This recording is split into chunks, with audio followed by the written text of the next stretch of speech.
Hey everybody! What do you know about sperm whales?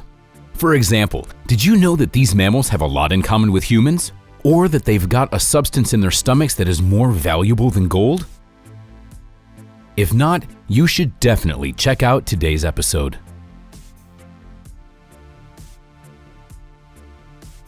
Sperm whales are charismatic, intelligent, and little-studied animals. The largest toothed cetaceans in the world. Actually, the adjective largest gets applied to sperm whales a lot.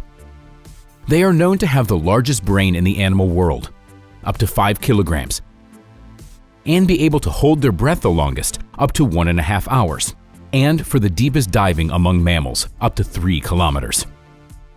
They also have the richest and most verbose language communication, and the largest habitat area from the Arctic to the Antarctic.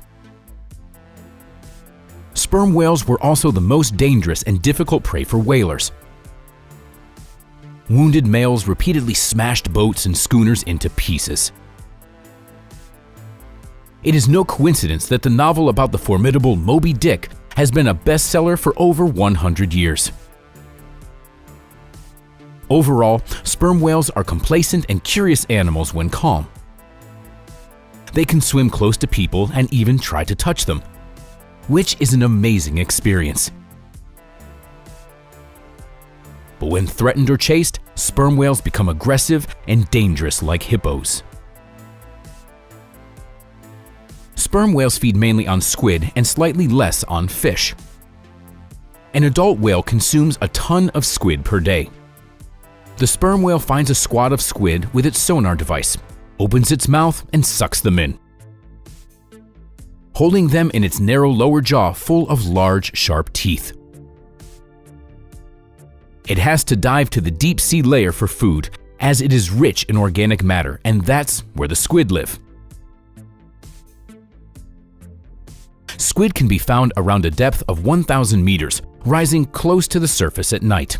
Therefore, sperm whales hunt and feed mainly at night, and they rest and sleep in the morning in an upright position.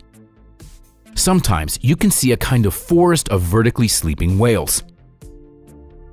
Unlike other toothed cetaceans, which have adapted to sleeping in water, alternately turning off the cerebral hemispheres, in sperm whales both hemispheres rest at the same time, as in humans. This is why sperm whales sleep for short periods of 10 to 15 minutes. They use the loose spermaceti organ filled with air bubbles as a kind of swim bladder in bony fish. Overall, sperm whales are much like humans, especially in regard to their life cycle. They live 70 to 80 years, their pregnancy lasts 9 months, and their reproductive activity begins at the age of 13 to 15 years. Each individual has its own character, so there are introverts and extroverts, choleric and phlegmatic, curious and bold, shy and secretive sperm whales. Sperm whales are extremely social animals. They always stay in groups and do everything together, like hunting, resting, sleeping, and swimming. Females chirp all the time in their clicking language, whereas males are more silent. No one has ever seen where and how female sperm whales give birth.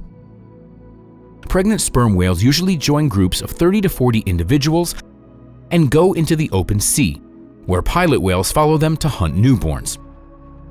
A week later, females return to the hunting grounds with their babies. Sperm whales are truly amazing animals. They still have secrets that scientists have been yet to unravel. One of them is ambergris. Have you ever heard of a perfume that contains the notes of ambergris? Do you know what this substance is and how it is obtained? It was believed that sperm whales spew chunks of ambergris, which is why it was often called sperm whale vomit. Scientists now speculate that it is excreted in feces, since fresh ambergris does smell like excrement, but no one knows for sure. What people do know is that ambergris is the rarest discharge of sperm whales that somewhat resembles wax. It is worth its weight in gold. Having found this substance on the seashore, you can easily become a millionaire. Ambergris has attracted people for hundreds of years, mostly because of its mysterious origins. They believed that it was the hardened saliva of dragons in China, while the Persian scientist Avicenna believed that this substance was spewed by the fountains at the bottom of the ocean. And the 17th century Armenian author, quoted by the historian Kerovbi Patkanyan, considered ambergris to be the sap of trees growing on the Arabian Islands. However, the inhabitants of the Arabian Islands believe that ambergris should be looked for in the belly of sperm whales.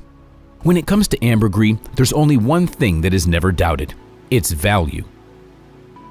Ambergris was believed to have healing properties and was taken for epilepsy, asthma, headache, and impotence, added to coffee and tobacco, and burned instead of incense. King Charles II of England considered ambergris an excellent spice, and the Baghdadi geographer Ibn Hawqal, who lived in the 10th century, advised to use it as an aphrodisiac. In Renaissance Europe, ambergris was used to make jewelry. The wife of the King of France, Catherine de' Medici, wore gloves soaked in it. Even during the campaign of Agincourt, English King Henry V didn't part with his tiny pomander case, which contained an ambergris ball.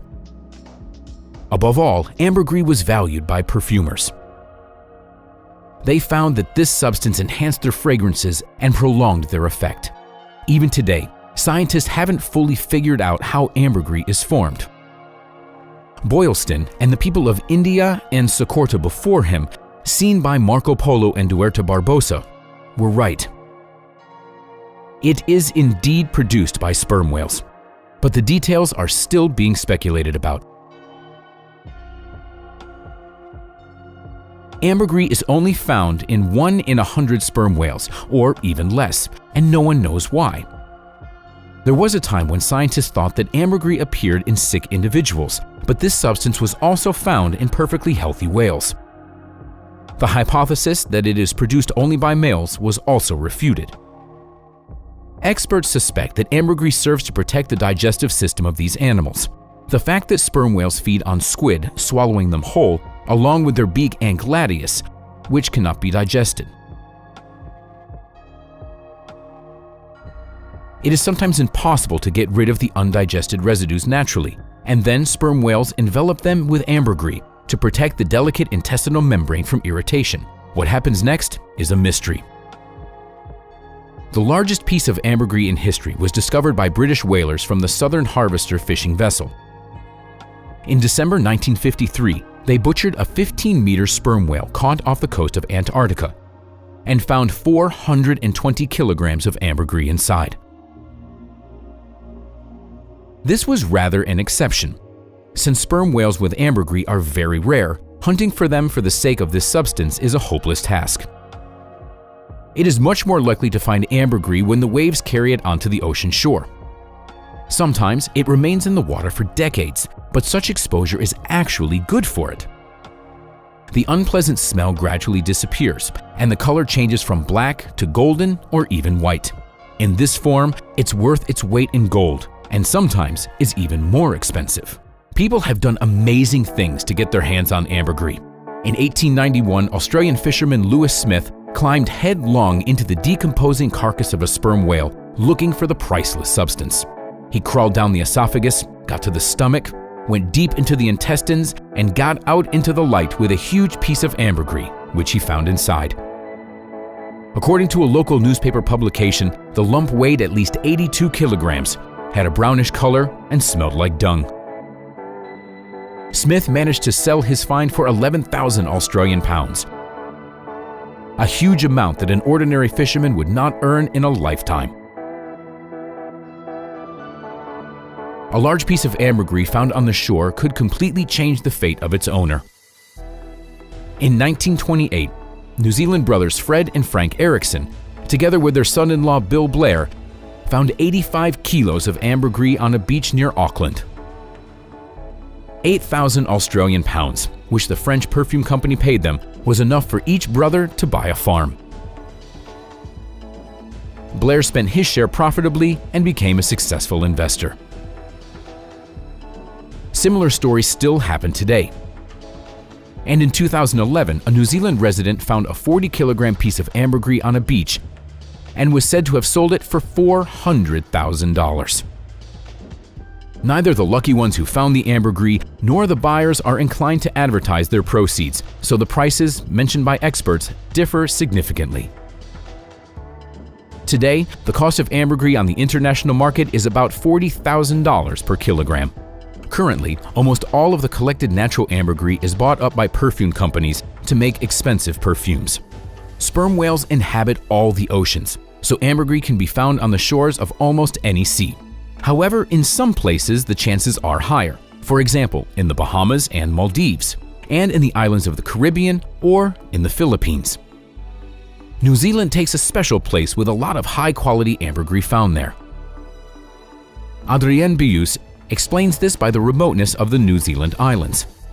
Before getting there, ambergris spends more than a year in the sea and gradually gets better. Well, that's all for today, everybody. Share your thoughts about this episode in the comments. Would you like to find a piece of ambergris while walking on the beach? Maybe you even found it once, but simply didn't know that it was your chance to get rich? Give the video a thumbs up. Thanks for watching, and we'll see you next time.